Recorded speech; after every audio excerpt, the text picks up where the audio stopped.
I can't do that. I can't do that.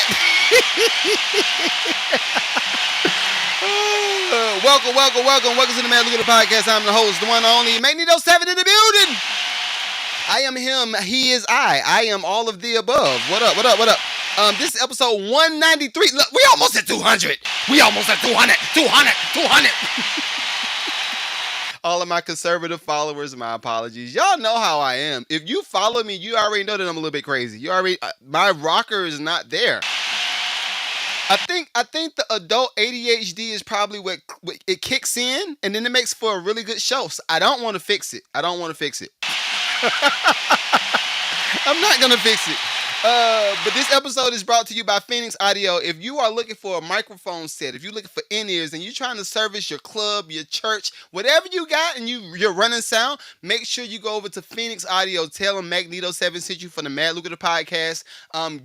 Use promo code below. I think it's 5 to 10%. You get a discount on me. All right, let me see who was over here. I know we had a few people on TikTok a little bit earlier. Trey, what up, Big Trey Kelly, man. Big Trey Kelly. Me and Trey technically released some music. I know I have not had a lot of time to promote. My apologies, bro. You know I got you, though. I'm promoting all of your platforms, so whatever you got going on, I'm going to promote you. But you already know. M1C, what's going on? Suicide Reese, is that your name? We need to fix these names. I know we had Shannon here earlier. What's going on, Shannon? I know we had Big Angela. What's going on, Big Angela? We got to put some respect on your name. We're putting respect on your name. All respect, nothing but respect. But I did a whole playlist. If you're just joining the live, what up, Yogi Bear? What up? You were here last night. Listen, I am so excited. I haven't been keeping up with y'all. So y'all know we got the Mom's Musical that's coming up. Mom's Musical is coming up Mother's Day weekend. If you got a mama, if you got an auntie, and you tired of playing the same old songs, mama, you know it. If you're tired of just playing those songs and then y'all go out to eat after church and then that's the end of Mother's Day weekend, if you want to do something different, come out to our stage play. Our stage play is called what? Moms. But our cast is phenomenal. I'm just excited. I'm over the top. I love whenever you come up with the idea and you get people to join the vision. I love that. So everybody that's in our cast, amazing women, beautiful women, all of my fellas, you will have something to look at. It's not just you coming to bring your mom out to enjoy the story. Like, you're going to be like, oh, yo, okay, I see. And I know how y'all be thinking. It's 80% of y'all that's following me, right? No. It's 80% of y'all that's following me. Y'all know I have a child that's on the spectrum, so I have to tend to that occasionally because it's a glass door right here going to the studio, and all I see is her doing that. Just stop. Let's stop. But anyway, jeez Louise. All of my parents that's raising kids is on the spectrum. I feel for y'all. Listen. Oh my God. The funny thing is this, and I was trying to keep it like this the whole pod. I was trying to.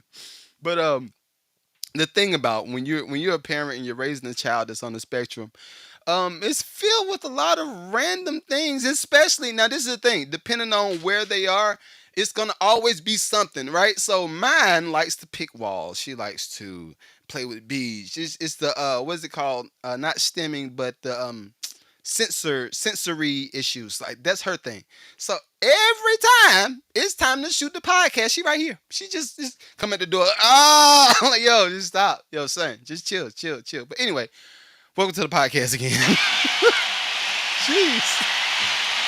That mama got to come get that baby. That baby needs some milk. Get that baby some milk.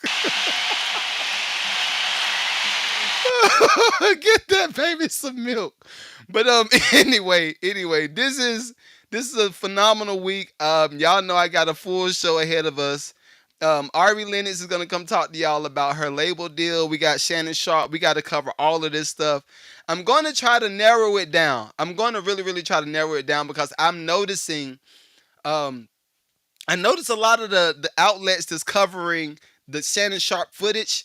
Well, I like how they're doing it, but I don't think anybody's digging into the subject matter. Everybody is going in on what's right, what's wrong. Matter of fact, we can just go ahead and start there. We'll start there. I was gonna give y'all a weekend wrap up, but I ain't gonna do y'all.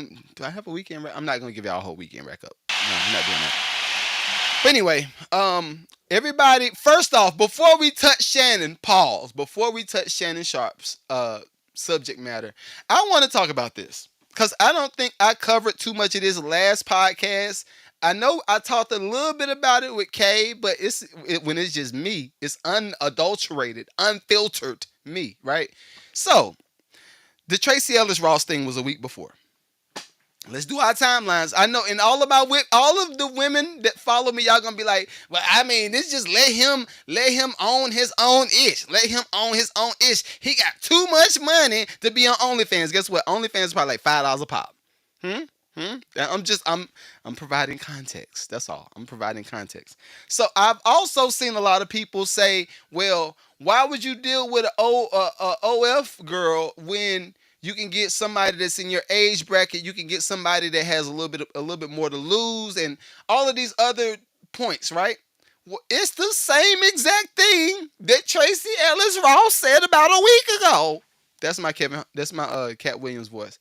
It's the same exact thing that Tracy Ellis Ross said about a week ago, right?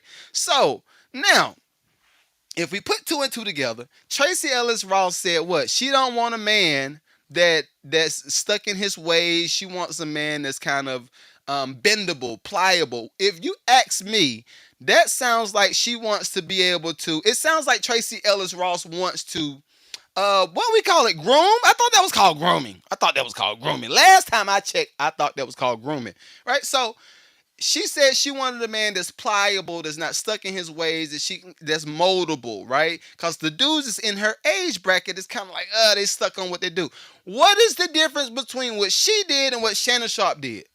The only difference, if you ask me, now I will say, Shannon, you are I don't know. I ain't gonna call him nasty. He's done it right. Actually, I want to induct Shannon Sharpe in the International Box Boy Convention. He needs to be the number one speaker. The International Box Boy Convention. Shannon Sharpe, I nominate you. Cause wasn't that this year? Wasn't that this year where we just saw Shannon Sharpe eating box? Well, I'm just saying. I think that's what he was doing. I don't know what he was doing. But we just heard it on FaceTime or on IG Live when Shannon Sharpe went live getting boxed. He was getting boxed on IG Live and said, "Oh, Michelle. Oh, my Sharia more Michelle." I think that was this year. Y'all correct me if I'm wrong. But we just saw him do the box boy stuff on that side. All right, cool. That let me know off the rip. Shannon is a old freaky nigga. This is not God. This is not God. All right. Y'all know what the song says. I'm trying not to get demonetized. But we just saw that. All right, so that let me know in my 41-year-old brain, Shannon Sharpe he on nasty work. He about that action. So now we see that the OnlyFans, the OF girl. Why do y'all say OF girls anyway? Can we not? Are we not supposed to say OnlyFans now? Are we not supposed to say that? I don't know. Y'all, I'm not politically correct. Y'all already know that. So we know that he's spending money on box. What's wrong with spending money on box if you're a single man? I'll wait. I don't see what the issue is with him spending money on box. So, okay. Now, if you spending money on box,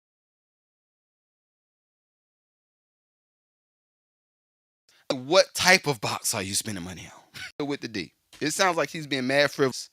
So, you add those two things together. He already freaky. He got mad money. If you got mad money, you can make a lot of things happen. Just ask Puff.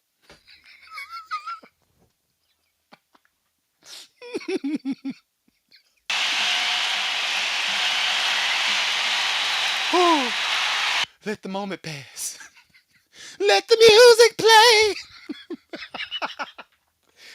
Oh man, but I'm for real. If you got money and you got resources, you can make a lot of stuff happen. Especially if you're in the exploration, category where you just want to knock some stuff down, right? I'm gonna be real. With you. I don't know. Knock on wood. I don't know that I would be opposed to spending bread on box if I was a single man. And if you are a married man, you're already spending money on box anyway. What is the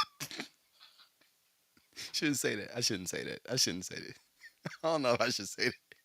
But if you are a married man, you already spending money on box. What's the difference? What is the difference? The only difference, if you ask me, is you spending money on the same box. Rehabilitated box. Marital box. Right? Same thing. So now, if Shannon's spending money on multiple different boxes, hey, Amazon is here for a reason. Amazon is here for a reason. Mad packages could get dropped off. Now I will say this: now I can't pull it up because IG won't let me log in on the computer. But I just saw a clip with the girl that said she had contracted HIV. Right, and this is the thing. Now y'all know me. Y'all know me. I was trying to look out, and I'm not going to cover her video. I'm just talking about it for a quick second. But it was a girl. She was pretty golden chocolate girl, right? Pretty, right? So she was online, and she said, "Yeah, well, this is my story of how how I tested positive for HIV." So I was like, "Oh, whoa, wait, not you, you." So then the immediate thought that I had in my mind was, okay, all the hot girl summers are starting to catch up with you. All the hot girl summers, everybody's going to Caicos, and y'all were going overseas. Y'all was getting knocked down by all the big boys. It's starting to come back now. So she said she contracted HIV. No, she tested positive. She made sure she phrased it like that. I tested positive for HIV, and this is what happened, and this. And I'm just listening. It's like a 5-part video series. So I'm just first off, she's attractive. So I was like, okay, I'm sure somebody knocked her down. I'm sure somebody that had the dirty. I can't say that. I can't say it. But somebody that had the dirty um um eggplant. There we go. Somebody had the dirty eggplant. Hit her with the joint. Hit her with the stick. Hit her with the stick. Hit her with the stick. He did that, right? And she contracted HIV. So I said, okay, it would make perfect sense in my world, especially she's attractive. She's been outside. All right, cool. Well, she goes through the story and she's saying, well, I didn't contract it. My blood type just interacted with this particular test this type of way. And at first, I was bawling out, crying, and this and that and this. And the first thing is, I'm thinking like, okay, I'm glad that you don't have HIV. You know what? Congratulations, because you're too pretty to have that. I don't want you to have that. I don't want that for your life. I don't want that. But let's not act like you have been not you ain't been in these streets. Because why would you think that you contracted it? And what made you go get tested? Which I appreciate all of the preliminary measures. I appreciate all of that stuff. But yo, what have you been doing? How much box have you been giving up? How many different packages have you been delivering to the doorsteps of all your Johns to think that you got HIV? Right? That's the one thing. But she goes on to say that her blood type it interacts with this test this particular way, and she don't have HIV. I said, all right, great. So now it goes back to the idea of Shannon Sharpe. Bro, you got too much money. You got way too much money to be spending money on frivolous box. And this is why I understand now.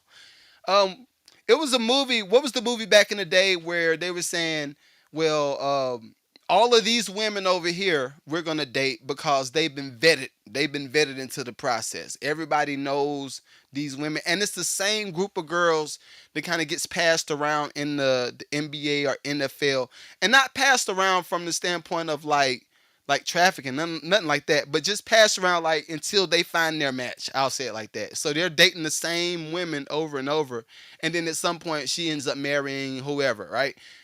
I understand why that stuff happens now. I understand why that stuff happens. It is the same idea as music business, right? In music business and film and television, a lot of the times they don't want to bring in new producers, and they don't want to bring in new writers and new artists, because a lot of the times those people don't understand the process of film, television, music business, how records come out. The new producers don't normally understand it. So just like any other private contractor, you're not gonna hire a person that's not credible. You're not gonna hire a person that has not been vetted into the system. If you don't know, case in point, and this is as simple as I can make it. Why would I hire a guy and pay him top tier dollars to do a sheetrock job if he's never put up a one layer of sheetrock. If he's never put up one layer of sheetrock, you don't know nothing about mud. You don't know nothing about drywall screws. You don't know nothing about finding the studs. I could be talking about all this stuff, and you're like this. I'm shaking my head because I want this job. I really need this job because y'all know y'all be doing that. I really need this job, so I'm shaking my head, but I don't know what the F you talking about right now. Most people in these spaces want somebody that's been vetted out for the process. Shannon, who is helping you vet out these women? Because it sounds like you just online at night rubbing one out. It sounds like Shannon just out. Yeah, let me see what I can find. Y'all notice how Shannon be talking? Let me see what I can find. Okay. We got one right here. And this is the scary thing about men with resources. This is the scary part.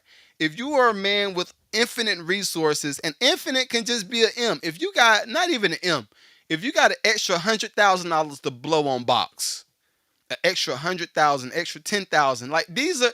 If you just got that type of excess money just laying around and you can spend it on box, you are a scary person, sir. You're a scary person because this is what happens. And I ain't gonna front. I'm a box guy myself. I'm a reformed box guy, right?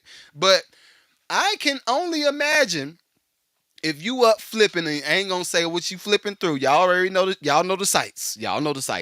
But if you up flipping and you've been hitting the free joints for y'all been y'all been hitting the free joints that got the commercials in.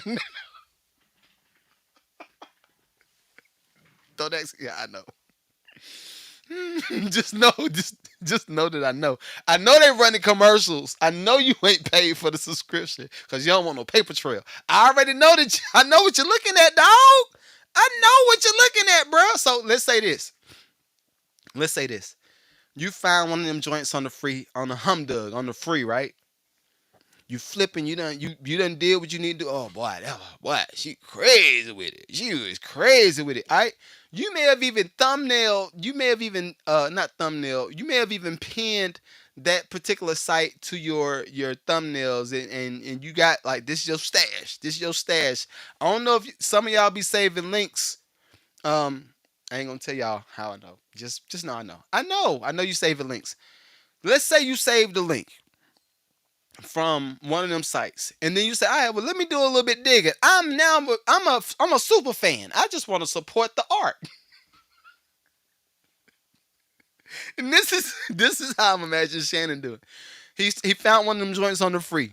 He rubbed one out. He was like, "Oh man, I gotta find it." He clicked on the site, learn more. Bam, learn more. Oh, she got the private joints. Okay, he clicked on that.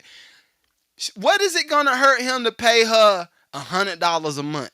She looking like, oh, yo, somebody paying me $100 a month for the only joint? Okay.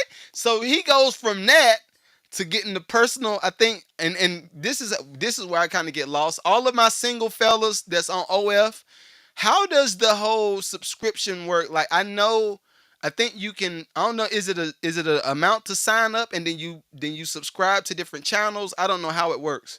But anyway, however it works, I can only imagine. Like even with me, I have the Lucrative community. My free tier is the Mad Lucrative channel on Instagram, and then I have private sessions where people can book a coaching call with me, and I go through their business strategy. But each one of those tiers costs a different amount. I can only imagine she's doing the same thing. So Shannon, bruh, we got to do better. I think you need to think more and higher of your eggplant. You need to think a little bit higher of your eggplant because that ain't good. Now this is the thing. I think she's aiming to sue him for what, $50 million. She said, "Drop and give me 50, just like Drake." Drop and give me 50. Drop and give me 50. Yo, sidebar. That Drake, I went back and listened to some of the Drake records. I actually like I like Push Ups and I like the Family Matters. I went back and listened to some of the records. I like Push Ups and I like Family Matters still to this day. I will say though, Kendrick's records has actually aged really, really good. His records aged real good. But anyway, nevertheless, we got some music business stuff to talk about. More so with Ari Lennox. Jesus, yo, I'm low key tired of talking about. I'm low key tired of hearing artists talk about the same type of stuff when it comes to deals and freedoms and all this stuff. Because this is how I look at it. This is how I look at it. When you're an artist from conception, when you're an artist, you have all the leverage in the world. Meaning, creatively, you might not have no money. You might be hella broke, right? Done. Everybody comes out broke unless you are one of the five families, and y'all know the families that I'm talking about. But unless you're one of those, you probably were born broke. Most of the people that's popping, that's getting to the real bag, they didn't start with the bag. They didn't start with it. So I would say this, especially for my artists. I am tired of y'all taking these bum deals and then you want to come on social media and you want to complain about not having the creative freedom and you want to complain about how the label moved on your behalf before you had a say so. Guess what? If you signed the deal, you signed your say so over. It's a wrap. Congratulations. You did it to yourself. And I'm sorry. I'm sorry. I'm such a realist, yo. I just believe that if you sign something, first off, labels, I know y'all be having bum deals, right? But I understand the bum deals from a capitalistic standpoint. I understand why y'all got the bum deals. The bum deals will exist because you need the cushion to make sure that whenever this artist decides to go sell candles and workout stuff, and waistbands. Whenever this artist stops doing music and they want to go sell one of these things, that is y'all bracing the hit and y'all keeping some money coming in. I understand the 360. I actually agree with the 360. I'm not mad at it. But when it comes to the artist, again, you have all of the leverage up front. Your leverage is birthed out of conception. You don't have to fight to be creative, right? And now I will say this. This is where I would say maybe you should not be doing music to try to get money. Maybe your music is your hobby. Maybe you're going to get your bag from real estate. Shouts out to Reg in the building.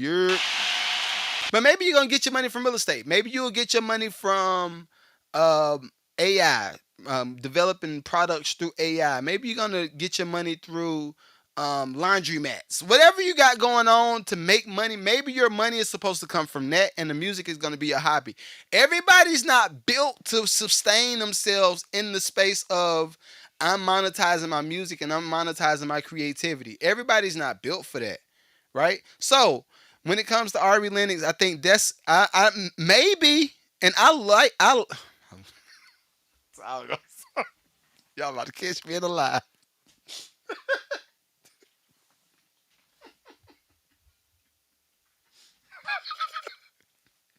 Okay, I'm back.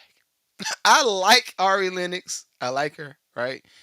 I'm not a big fan of her music though. I feel like she sings a little bit lazy. I feel like she sings a little bit lazy. And this comes from me listening to people like Jennifer Hudson. Not a lazy singer. Even if you were to listen to, because I think a lot of people would compare Ari Lennox to Erica Badu in the same type of space, but she's not. Erica Badu is defined with how she sings. There's a certain character to her voice. Ari Lennox has a good voice. I'm not mad at her voice, but I'm just not a big fan. I'm not a big fan. I think she is. I think she's cool. I think she's cool. I think um how I sound. I say she need a little bit more training. I like her. I like her, but I'm gonna just go. I'm gonna just cover the video. How about that? We just gonna cover the video. My grandmama, my grandmama always told me if you ain't got nothing good to say, don't say nothing at all. So oh me.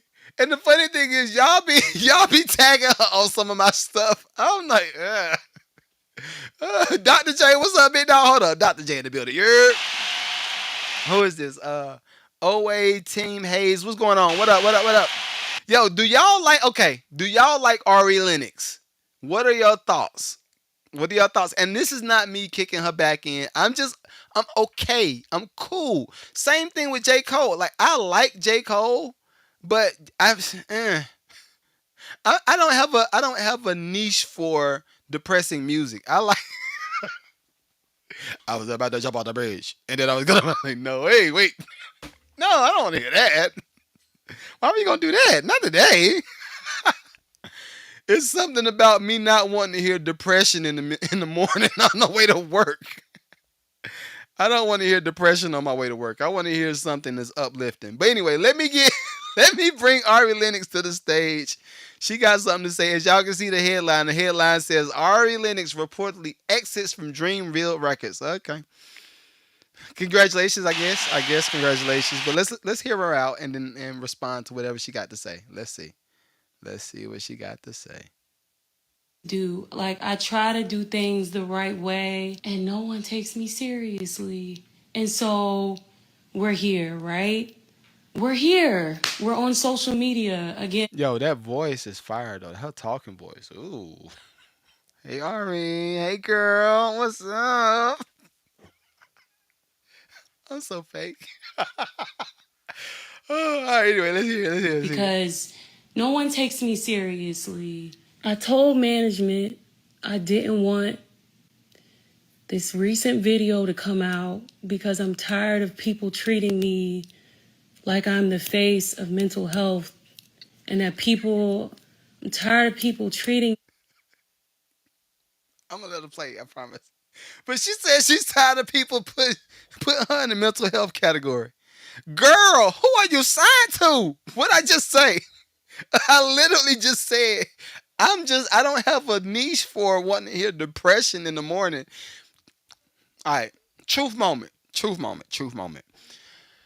When I found out that I got the placement with Eminem, one of my emotions that was attached to that was, okay, this is pretty cool. I got a major placement. Great, phenomenal. The second thing was, I hope that he's not rapping something depressing, like the stunt Kanye just pulled. The stunt Kanye just pulled. I'm noticing a lot of people putting in the comments prayers to Kanye, it's like, no, he did it. He committed to doing the do. He didn't get the do put on him. He wasn't forcing somebody on him. He forced himself on somebody else. Ari, you're signed to the depressing captain of the United States of America. Girl. Anyway, let's let it play. Like they're so sorry for me. Like I'm a human being who has just been very transparent about my life. And it is just weird how everyone it just gets really agitating being treated. You're a fool, like Reggie, you're a fool. I ain't gonna repeat that. The whole point of the smoke video was to take back, like, just fucked up. The whole point of this album was to take back, like, every negative thing. I don't know what else to do. Like, I tried, people have said about me, and to try to own that and be like, fuck y'all. And there's nothing that I will ever be able to do to try to repair my reputation, because at the end of the day, people are hell-bent on painting me as this insecure person who is just the face of mental health. All right, Ari. For one thing, and I'm gonna let it go a little bit longer. But this is the thing, Ari. When you get discovered as an artist, and you're signed under the pretext of dot dot dot dot dot, right? The dot dot dot is what you end up living with. That's why when we are in the studio and when we're writing the songs and when we're doing whatever, that's why we say, yo, do you want to commit to this sound? Is this something that you're okay with doing over and over? Are you okay with performing this exact type of record for the next 10 years? If you're not okay with performing this specific record, this same type of context, this same type of BPMs, the same type of melodies, if you're not wanting to do that, then that might not be something that you want to commit to when you're in the studio. Now, this is the issue with artists. And this is y'all's issue, and this is something that you got to fix, unfortunately. When you get signed, or whenever somebody puts some money into your campaign, whether you're an artist, whether you're a producer, you could be a fashion designer, whatever you are, whenever somebody puts some money into what you got going on, the reason that they're putting money into what you got going on is because they like what they found you doing. They like what they discovered you doing. If they discovered you producing soul music, you better produce some motherfucking soul beats. If they found you crooning and you taking folk to church when you on the stage and you grinding on the stage and you doing the who is it? You doing the October London. You giving them a show. You saying, yo, I'm the new Marvin Gaye. I'm the new what? If you get found doing that particular thing and somebody puts a bag behind you while you're doing that particular thing, that is your brand. Ari, you got discovered doing this type of music. And this is why, again, this is really why I be like, yo, we got to figure out different BPMs. We got to figure out why the music is all sounding the same. Why are y'all trying to copy Drake? Drake has done the lo-fi filter for the last 15 years. This Cat Williams and Martin Luther King mixed in one. He has Drake has been doing the same thing for the last 15 years. Now, this is the thing. He came out, and this is a teachable moment. Drake came out, right? Doing the wish I could F every girl in the world. Every girl in the world. Hey, what's up? How you doing? Right? He did that, all of the melody stuff. Then he put the rap in between, and then the beats wasn't necessarily banging beats. They were like commercially viable beats, commercial sound. He came out doing like this from the jump. So therefore, Drake has probably about 3 different categories that he could pick from. Every time he releases music, it's gonna be in one of those 3 categories. Same thing with Future. We got Future Hendrix. We got the trapping Dirty Sprite Future. We got the Future that's the toxic man Future. But guess what? Every time he releases music, it's gonna hit and it's gonna touch that audience because they found him doing that particular thing, and he is still drilling that sound into the ground. Unfortunately, Ari, you were not discovered doing what Kanye West did. Unfortunately. The difference between Kanye West and the difference between what Drake and all of them were doing and everybody, the difference is every time Kanye releases music, you never know what to expect. But you always know that he has a sound. How crazy is that, right? I'll say it again for the people in the back of the class. Every time Kanye West releases music, you never know what to expect, but you do know that Kanye West has a sound. I'll tell you how. If you think of My Dark Twisted Fantasy, right? He had banging, the beats was knocking. You thinking about drums from Havoc. You thinking about the melodies from Mike Dean. You thinking about all this stuff mixed together. All right, cool. That is that sound for Kanye. But then you also got the T-Pain sound and the Good Life and the stuff he did with DJ Toomp. And you got those sounds. But then you also got the regular Kanye West sound that was just straight samples, boom bap, very minimum chops, but a lot of samples, right? Sample loops back to back to back. He might drop a chorus in there. He might drop a man that's in the church screaming on the beat. Then he'll rap on top of that. But guess what? There is a Kanye West sound, but we never know what to expect. How has he made his career last this long doing that type of thing? I'm gonna tell you how he made his career last that long. He built his sound. He built his sound and he built his brand off of Shaky Waters. He built his brand off of people not knowing what to expect. And guess what? Every time he does it from here on out, even if we hate his political views, even if we hate how he talks about people and we say he's rude and all this stuff, guess what? As soon as he drop an album, everybody gonna be listening. He might not be doing those college dropout numbers, and he might not be doing those Watch the Throne numbers, but he's still gonna be able to sell some albums. He's still gonna be able to provide a living for his family. He's still gonna have some type of credibility in the business where if he went overseas to Dubai or he went to China or whatever, they're still gonna treat him like the Kanye West. Even if he's trash over here, they're still gonna treat him like the Kanye West. All right. So Ari, unfortunately, you got found and discovered by people that make depressing music. J. Cole makes depressing music. I like J. Cole, but I can't listen to him like that. All right, listen. It's not something I ever really wanted for myself, but it's like it is what it is. Here we are, like people come up to me and they're just like, "Hey, how you doing? Like, are you?" And I'm like, "Yeah." And they're like, "Oh, wait, how you doing? Mental health, like that, like, bro, what the like?" So even in real life, like it's the conversation. Like I don't want to have anything people. All right. So anyway, all right. Shouts out to Ari Lennox.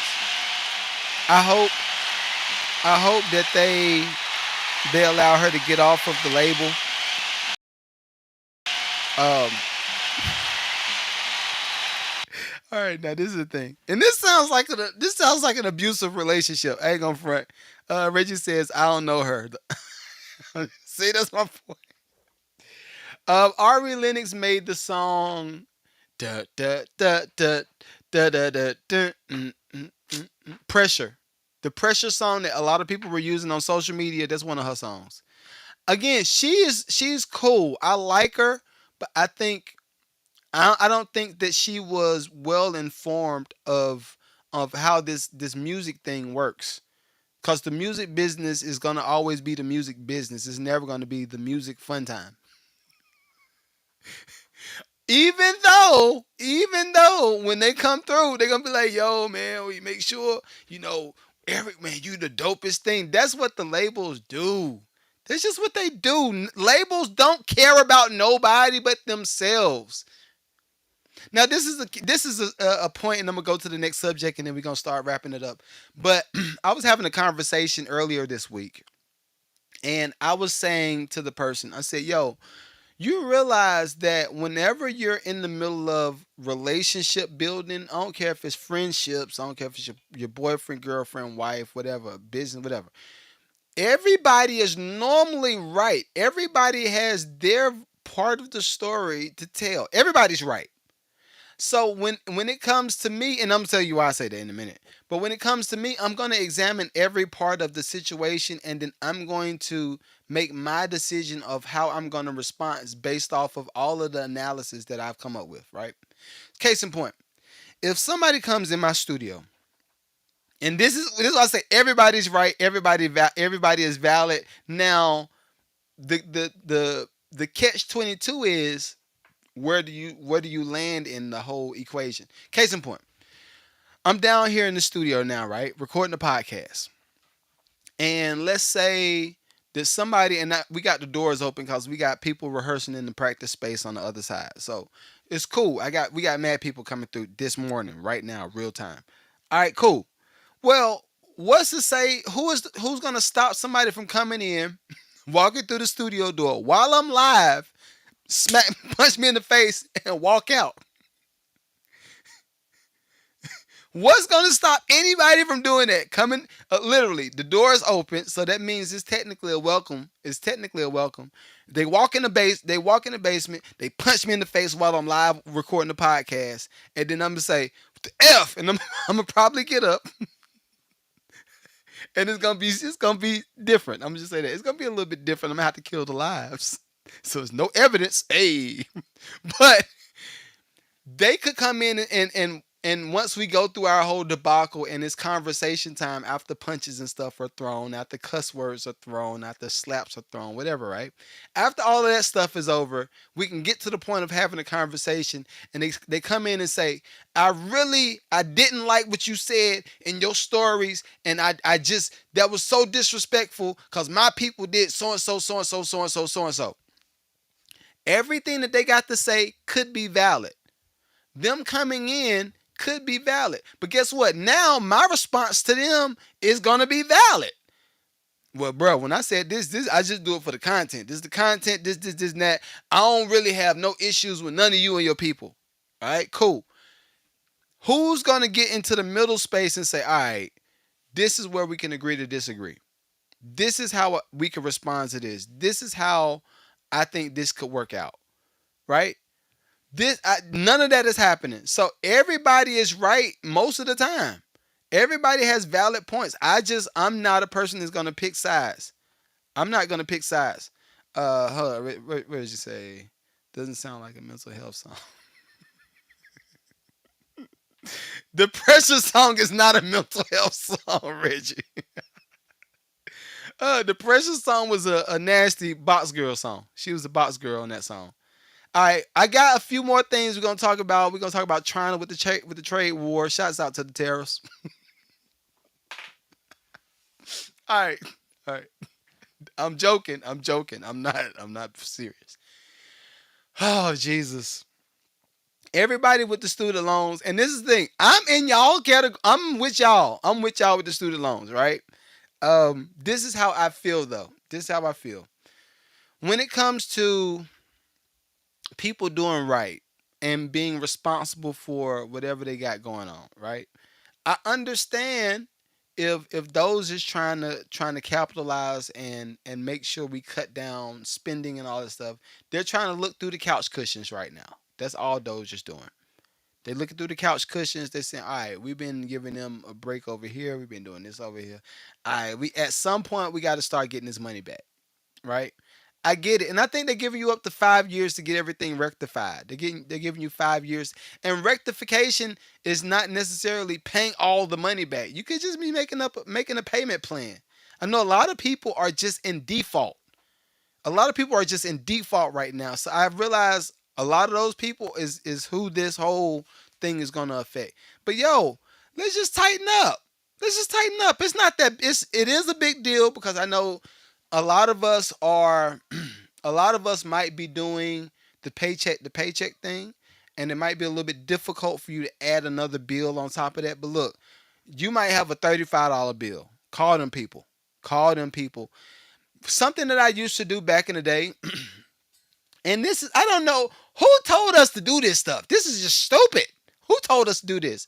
But I know back in the day, if I had a creditor that was gonna call me, right? Most of y'all know what time it was. The creditor call 1-888. He say that pause. I ain't gonna answer that, right? Well, guess what? A lot of the times, if you actually answer the phone, now they will be a little.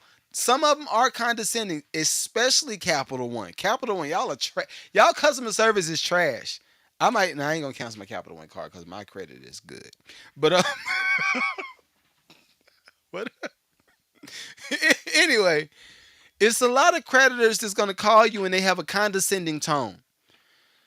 Y'all got to be the bigger man. Y'all got to be the bigger woman and say, all right, I don't appreciate the way your tone is, but I do want to make sure I clean this credit up. I do want to make sure I'm able to approve and apply and approve for certain things, whether that's a business loan, whether that's a personal loan, or it might be something that you got coming up and you need the extra money to go behind that and you just can't pull it. But you know, if you invest this money, you'll get a big return on the back end.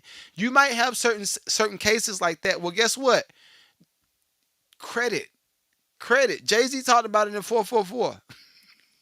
Just listen to Jay. You don't got to listen to me. Just listen to Jay. He talked about it. But we got to clean it up, y'all. We got to clean it up. So everybody that's going to be pressured into getting y'all student loans and stuff paid off or paid for, listen, the roosters have come to croak. Is it croak? Or Cork. I don't know what is it. Is it croak cork? What is it? What do the roosters come to do when they come to get their stuff? Roosters come to dot. I can't remember what the dot is. But anyway, I got Demeza coming to the stage. Demeza is a content creator, and he got a lot of good stuff as it relates to independent artists. Um, this is actually blending the two between trade wars, what's going on with trade wars, and music. Trade wars and music, and I thought it was an interesting take. I don't know the name of this girl. I can find her, but I know Demeza shared it with us, so I'm gonna share it with y'all. So, shouts out to him for doing that. Let me let her talk. Let me let her talk, and give me 1 second. Let's pull it up. Bam, there she is. There she is. Move it over there. All right, let's let her talk. See what she got going on. About how China exposing luxury brands for selling them cheap ass goods is even going to change the music industry. Rappers are not going to be able to rap about the same things anymore. How do you look like rapping about, your Louis belt and designer this and designer that when the jig is up? All that shit is worthless. You know what I mean? Because, think about it. The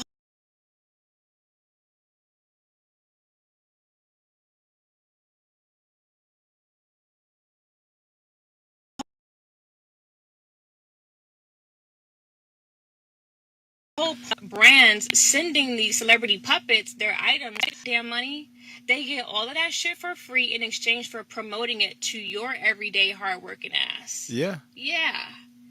And so what does that make you want to do? It's all about psychology. It makes you want to go grind and hustle. You listen to trap music, you want to grind and hustle so you can go buy what they're talking about. It's subliminal programming.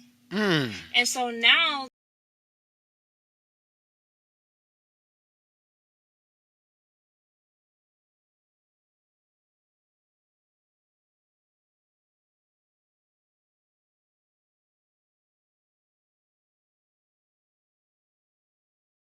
that the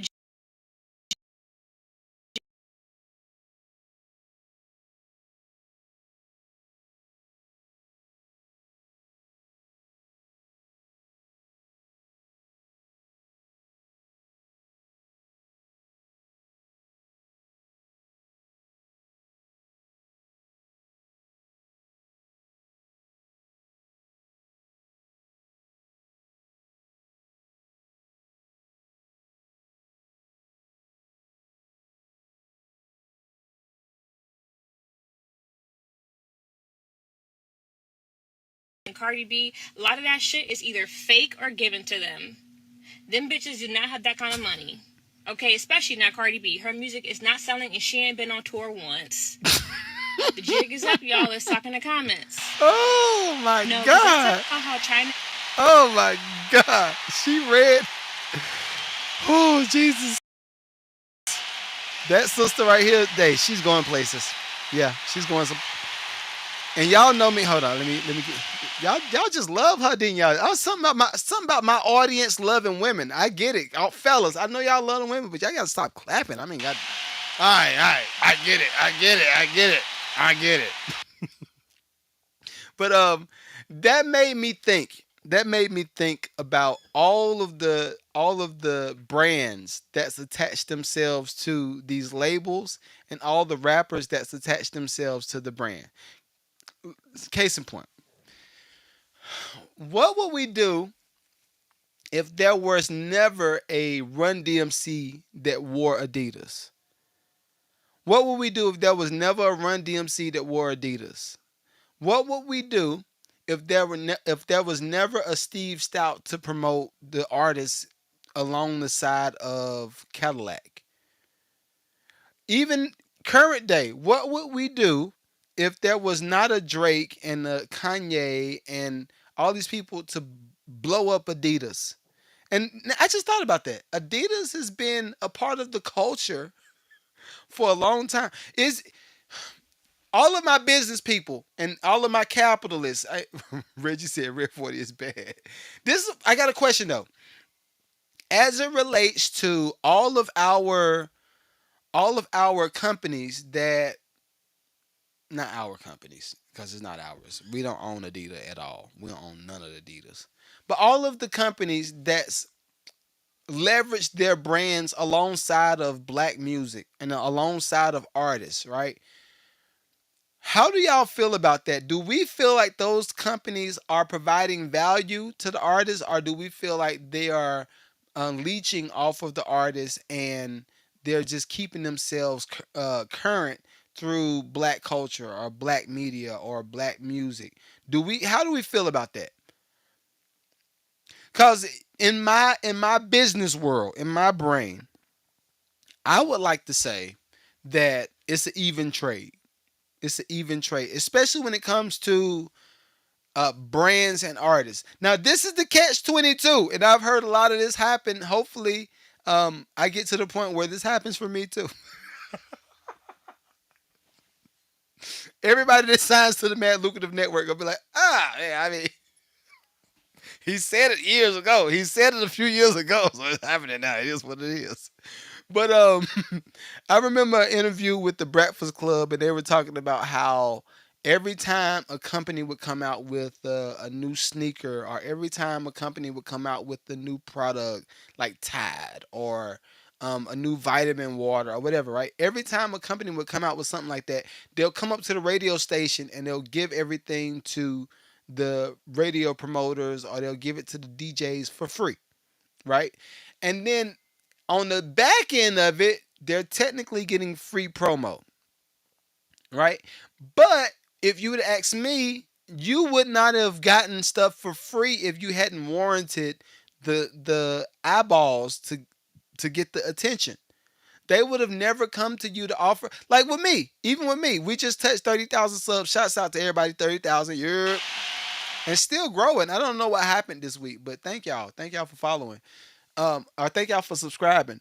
But when it comes to posting content consistently, the content is the gold. That's the liquid gold right there. Or that's the visual gold that you're getting. All right, so what is that worth? What is that those eyeballs? Everybody that comes to see your stuff on IG, and IG, we got to fix that. Whatever we got going on IG, I don't know, but I can't log in on the computer. That's why I'm over here. It's trash. I don't know what y'all got going on. But what is that worth? If you get to the point where you got 10 million people coming to your page every day, looking through your content, how much are we charging these companies to use the platform to get their brand in front of eyes? These are questions that we got to start answering. We have to start answering. Case in point, we just saw was it Ryan Coogler, and I still got to see it. A Sinners movie. All right, Ryan Coogler just dropped the Sinners movie. Great. Um, I've seen a few clips, and I might be able to pull it up right quick. Let me see if I can pull it up. But I know it was a headline that said something about how the Ryan Coogler deal is going to change Hollywood forever. Give me a second. I think I can pull it up. I'm gonna find it. I'm gonna find it. I'm gonna find it. All right, I got it. So, and this is kind of my point when it comes to pull an audience to your content, being able to provide some type of value. What is that worth? And I think United Masters made this post, but it says the ownership theme. Hold up, ownership is the central theme of Ryan Coogler's last film. Ownership is the theme of Ryan Coogler's last film. Let me see if I can pull it up so y'all can see it. I think this is. Go ahead and get up on that screen. Get up on that screen. And better get up on that screen. This is how I am all day, y'all. I'm like this 24/7. I think we got it. Yeah, we got it. All right, so y'all can see this. All right, now look, it says. All right. Why Ryan Coogler's ownership deal for Sinners could change Hollywood forever. We're gonna go through them joints. How Hollywood typically works. When Hollywood Studios buys a film, they typically get full creative control, make their money back before they get any before you get any residual payouts. I can't read this morning. Before you get any residual payouts, the director, cast, and owner of perpetuity, and they just so in other. I'm gonna to sum it up. Before you get any dollars, and it's the same thing as a label deal. Before you get any dollars, they got to make their money back that they spent on advertisements.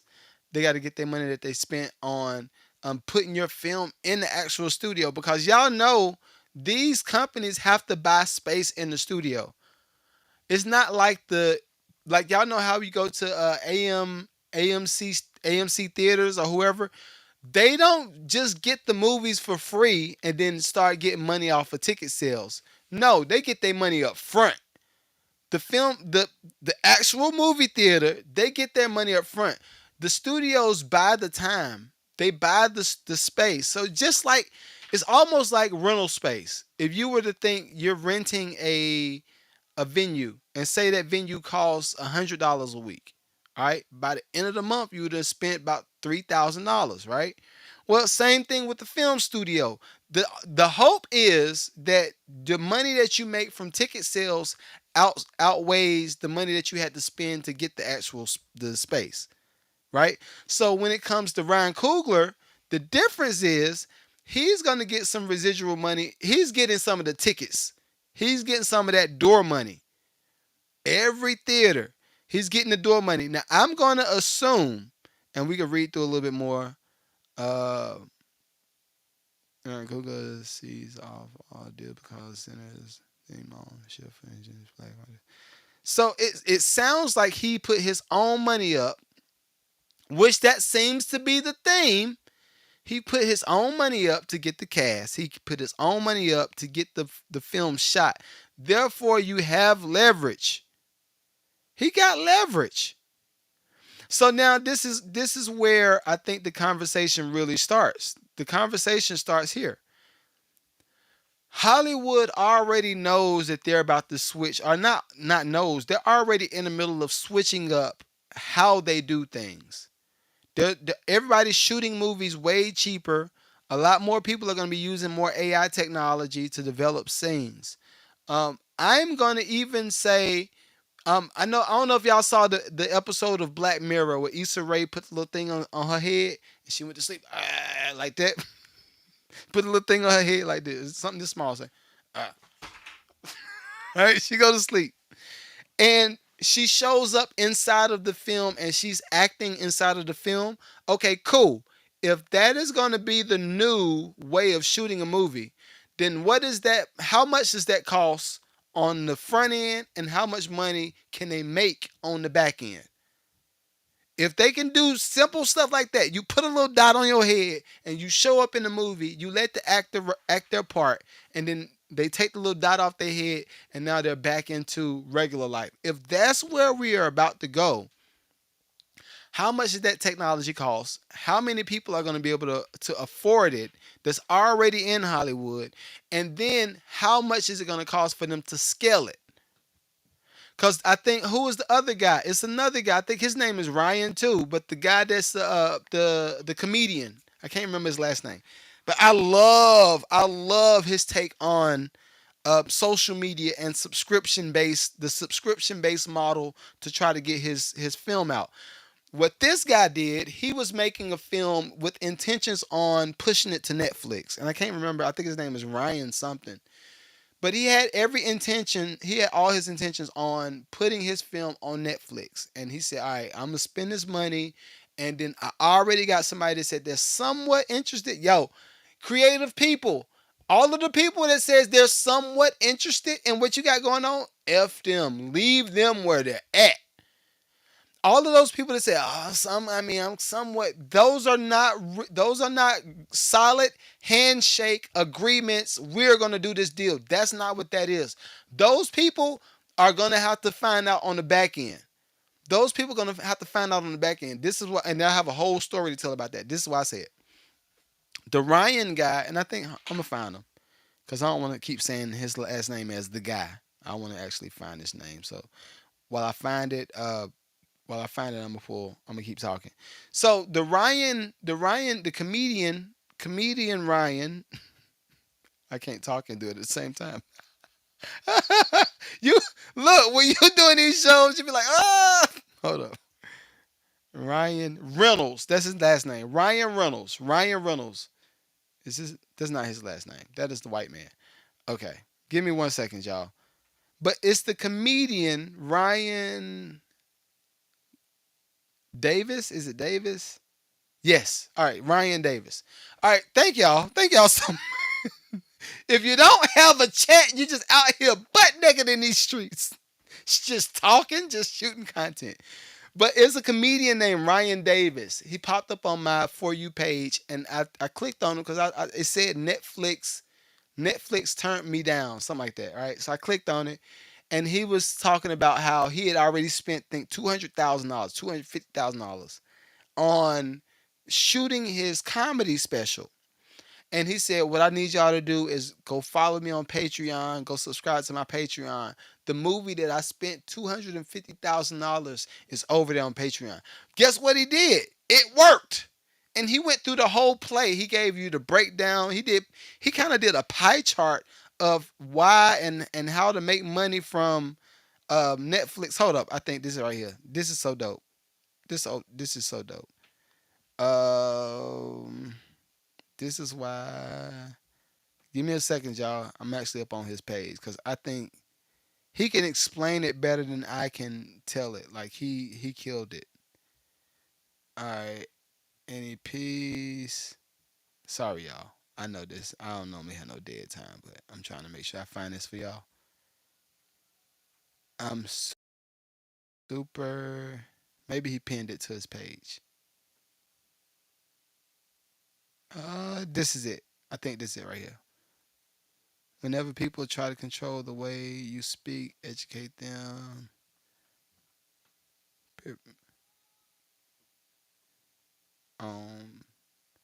I don't know why I can't find it. Golly. Cause he's been cutting weight too. He has a whole journey about that. This is insane. Dating. Netflix. All right, here it is. Here it is. Y'all look at this and just hear him out. I think this is a teachable lesson for everybody that's wanting to get into content and you want to scale on a high level. This is a really really good model to go by because this is taking everything taking the bull by the horns and driving the car. Just go home. Like just anyway. Here we go. Here we go. This is Ryan Davis. Ryan Davis talking about his situation with Netflix. It was great. The material was great. All right. All right. Special was great. The material was great. They didn't. And then came back to me and was like, will you do the Netflix as a joke festival in LA? I'm sorry, y'all. I'm sorry, y'all. I didn't know that the clip wasn't up on all the feeds. Let me get it back up because I want y'all to see him. Because he talking. That boy, he talking. All right, here we go. Open it back up again. Pause. No dollars, right? Roughly $10 million. Right. If I sell 2 million copies, I got $20 million. Right. If I just sell 3 million copies, I got $30 million. Now who has the biggest record deal? Oh, no. Prince is talking. Yeah, right. Okay. Right? So Mariah kind of got screwed.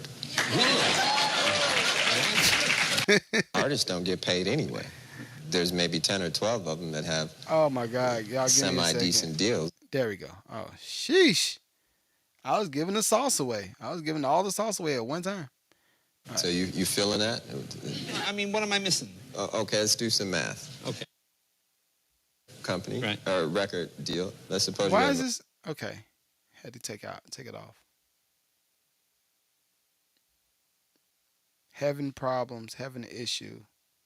Load it up. Here we go. Said no. And then came back to me and was like, will you do the Netflix as a joke festival in LA? You can't be serious. I'm dead serious. So I did the Netflix as a joke. So sidebar. Netflix said no to him after he already spent this money to do to try to get his show on Netflix. And this is Ryan Davis. Already spent this money. Now Netflix came back and said, can you come do our festival? This is what he's talking about now. Well, they had some representation from Netflix there. Saw it. They were like, "Oh my God, that was so great. That was so hilarious." And I was like, "That's the jokes from the special." So not only did you say no, you didn't watch it. Yeah. You didn't even watch it. And how does it make you feel as a person, like knowing that or coming to that realization? That felt like a spit in the face. You know what I mean? Because one, if you're not gonna watch it, you can say, "Hey, we're not taking specials right now. We're not like listening for anything." But you held it for months and made it seem like you watched it and it just wasn't your cup of tea. I think that's what bothered me the most. Yeah. That's what bothered me the most. So what comes into the decision to say, all right, I'm gonna go directly to the people? And this is kind of my issue with record business, and when it comes to me shopping music to labels, that's why I don't do it no more. I remember being in G Unit. Producers be sending their beats. They were sending beat after beat after beat. Beat pack over here, beat pack over there, right? And I remember all of the A&Rs. Well, not all of them. Shouts out to Drake. Drake McKenzie was one of the real ones. He's probably one of the only real ones. Shouts out to you.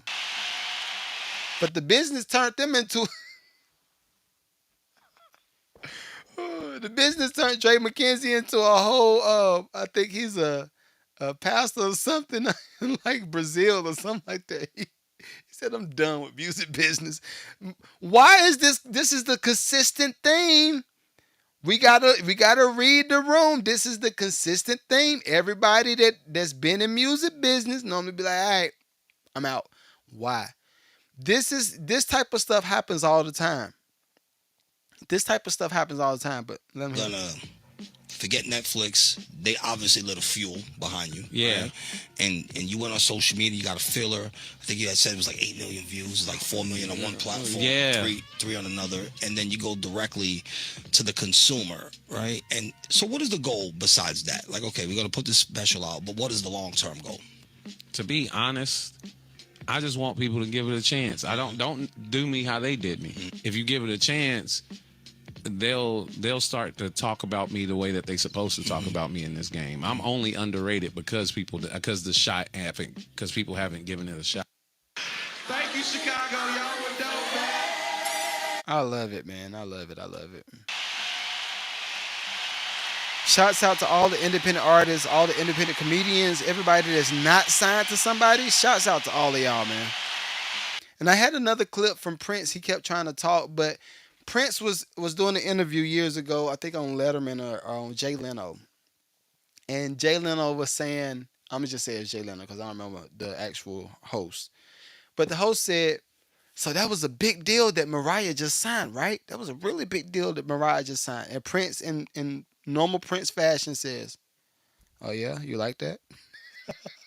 Oh yeah, you think that was a big deal? Okay." And so then Prince starts to go through the process of, okay, if it costs you this much to make this particular body of work, then how much money you think that's worth? So Jay was like, I mean that's at least 50%. So Prince was like, okay, 50%, okay, cool. And I think the point was, you'll never get 50% of nothing from no label, ever, never. It's always going to be plus them. They're always going to get the upside, even if on paperwork it says otherwise. Case in point, Prince said, "Okay, well, if I sell 10 million albums, that means I make 5 million. You make 5 million, right?" He was like, "Yeah." Okay. Prince said, "Okay, and you good with that?" He's like, "Yeah." He said, "Okay, so if I make 20 million, that means you make 10 million. I make 10 million." And Jay Leno was like, "Yeah, it sounds good." So Prince was like, "Okay, well, Mariah just got paid. I think she said she got paid like 5 million or something like that." He said, "So if me and you did a deal and we split it 50%, who has the better deal?" And Jay Leno was like, "Okay." And that's normally my point. That is my point with my whole platform.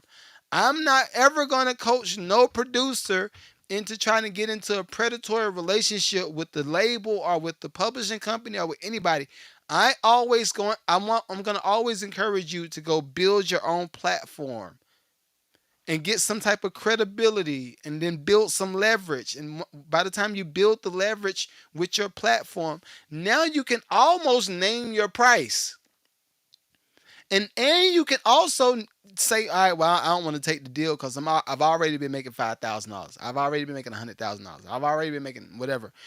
Now you got the ability to call your own numbers. You say, all right, I like the way y'all do. And this is the true boss move. I can only say maybe two people that I know that can make this move that's black. Tyler Perry and Oprah. They're probably the only ones that can make this type of move that's black. I know a few white people that can make it. The Jonathan Reynolds guy, Ryan Reynolds, he is one of those. The Rock, he's one of those. Kevin Hart, he's one of those. They can go into any situation and say, all right, I like the way y'all doing this right here, but if you want me to be a part of this project, you need to change this. That's the only real leverage. That's the only real leverage. So I encourage everybody that's a creative, please make sure y'all go out here, focus on building your brand, focus on connecting with your audience, get real engagement, talk to people, get outside, have conversations. This stuff is going to take you over the top and get you to the point where you're building yourself as a mogul and you just become one of them. That's what we aiming for. But hopefully y'all enjoyed this show. We gotta pay a few bills. Everybody that's interested in coming to the Moms Musical, make sure you go to the link in the bio. I'm gonna have a link right here on YouTube. Link is in the bio. On Instagram, the link is gonna be in my bio. No, link is gonna be in the description on YouTube. Link is gonna be on the bio on Instagram. The Moms Musical, again, we have no Sunday show now. No Sunday show. It's just gonna be Saturday shows now. But you got well, I think it's a 3:00 and you got a 7:00, something like that. But this Mother's Day play is it's the journey of motherhood on all aspects. You're talking about postpartum depression. You're talking about the married woman that's married to the guy that might be a little bit busy and they're trying to navigate through that. You got the woman that might be in a DV situation. You got the older woman that's got her situation going on and she's trying to raise a kid. It is a very dope play. I scored all of the music. My wife wrote she wrote the script, she wrote the songs, the actors are phenomenal. Just come through. I would love to see the house packed out. The venue that we rented out for y'all is crazy. It is fire. It's almost like an Adobe theater, but we made sure we're treating y'all right. Also, this is we on the last stretch. If you do want to be a sponsor for the Moms Musical, you got like 1 week, and not even 1 week. You got like maybe 4 or 5 days to say, all right, I want to pledge this. And this is the time so we can get your business on our step and repeat. We want to make sure that you get the red carpet treatment. We want to make sure that you get the VIP treatment, all of that, right? Now, if you want to do that, send your request to what we're going to do. Mad Lucrative Podcast. Just make it simple. Send your request to the Mad Lucrative Podcast and come through. Hopefully y'all enjoyed today's show. I enjoyed bringing it to y'all. See y'all next week.